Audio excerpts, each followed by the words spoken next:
Welcome to Friday, everybody. It's been a long, frozen week. I would say. So very cold. It is supposed to warm up this weekend, so we can all take solace. No more long, chilly walks from the back of the shop parking lot. It's been murder. It's been brutal. And do you find that you get tired? Like, you get annoyed by the cold, but just physically tired? You've been battling kind of icky A little flu bit, itch yeah. I again. won't say it was anywhere near as bad as what Jay had going on last week, but no, it was a little bit bad. But yeah, I was in bed at 9 last night, but that was for flu-related symptoms, is what I'll call it, as opposed to just being cold. But yeah, no, the last week or so, it's been earlier bedtimes for me. I know that. Well, let's introduce the face at the table. I think we all know him. Tyler Glennon, one of our Shaw Superstar supervisors on the other side of the building. Welcome. Thank you very much for having me. It's a pleasure. Well, people would know your face from the video game show that you've done on Shaw for a number of years, but you've been off the small screen for a while. I have. I've been supervising it up. We got a sales team here at Shaw. So taking care of business sales-wise. And we've started a weight loss challenge here at work as well, so that's been taking up a fair bit of my time through not eating, so it's been all right. How are you? So how is it? It's like a Biggest Loser style thing you're doing. Yeah, it's percentage of weight loss. It's for Shaw staff. As we opened it up, we had 60 plus people sort of just sign up and join. We've got weekly prizing going for biggest weight loss between the males and the females, and then the grand prizing April 17th, which should be very lucrative for one skinny mini. That's awesome. Are you going to be a skinny mini? I hope to. I hope to. You've become a skinnier mini. I have. You're a guy who knows his stuff. I don't know. We can talk about this, right? Because you're not shy about it. That you've lost quite a few pounds over the past couple of years. Yeah, I've lost 90 pounds over the last 2 years or so on Weight Watchers, and it's funny because I lose 90 and I'm at people's rock bottom now, so it's a good starting point to see. But yeah, I'm looking forward to trying to drop 60 this year. Is the big 60 plan. more? 60 more. Wow. 60 more. Is the hard part keeping the weight off, though, once you've done a drastic weight drop like that? Yeah, it's probably hard across the board. Like every day, it doesn't really get any easier. You build momentum and some of the choices become easier, but it's very easy to fall back into old habits and sort of eat like a jerk again, like I used to.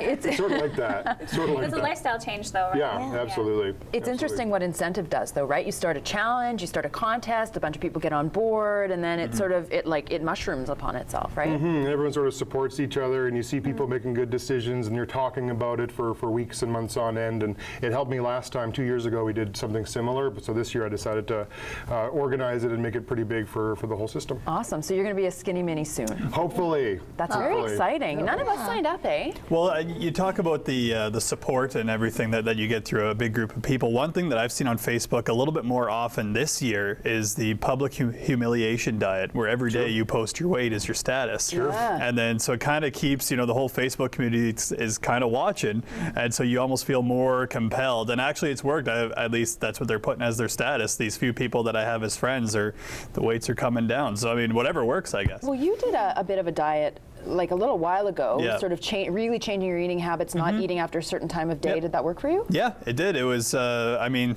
I'm the kind of person, I get up in the morning and I have breakfast like pretty much right away, but this was, you had an 8-hour period to eat, so it kind of incorporated a little bit of fasting, but not to the point where you're not eating at all in a day or anything. And then there's the illness diet. Sorry, I was going to say Jay Williams, who is in Thailand, probably putting it all back on by drinking fruity drinks and eating God knows what. I'm going to throw it out there. Is it the number, or is it how you feel and how you look? To be like the inspiration to try to lose? Like you were just saying on Facebook, it's all about numbers. So you drop 10 pounds, but we don't, it depends on the individual, right? 10 pounds might look drastic on someone, and 10 pounds might look like. That's like an overnight swing for me. Yeah. It's like I've had a little bit too much sodium, and so I got 10 pounds up. So I would think once you find your optimum weight, I think a lot of it is being comfortable in your own body, and once you hit that number, it's not a number anymore.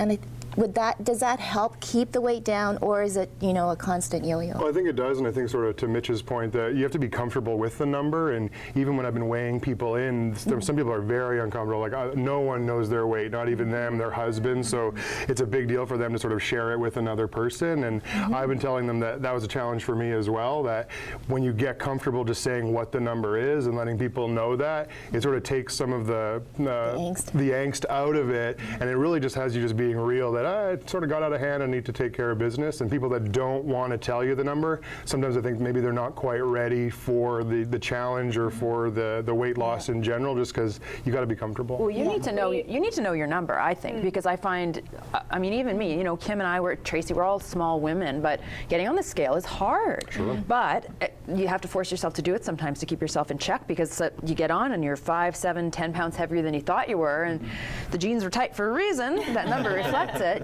So it's, I mean, I think you need to have that number, because it's, although your number doesn't matter in the grand scheme of things, it gives you that gauge, right? You have a baseline, you know what a good weight for yourself is. And I do also think it's important not to get too caught up on the number as well. And Marty Shumka, who I co-hosted with him this week, and I've done a little bit of work with him over the last couple of years, even just in my own personal training as well, or his personal training, trying to reflect onto me. But one of the things that he always says is I can't remember the wording that he uses, but essentially you need sort of a way to get started. So you need an initial sort of goal or excitement or sort of a short-term idea, but then you have to have that long-term goal. You have to have, like, why are you doing it? Oh, I want to drop 5 pounds, or I want to drop 10 pounds, or 90 or 60, right? Or like 200.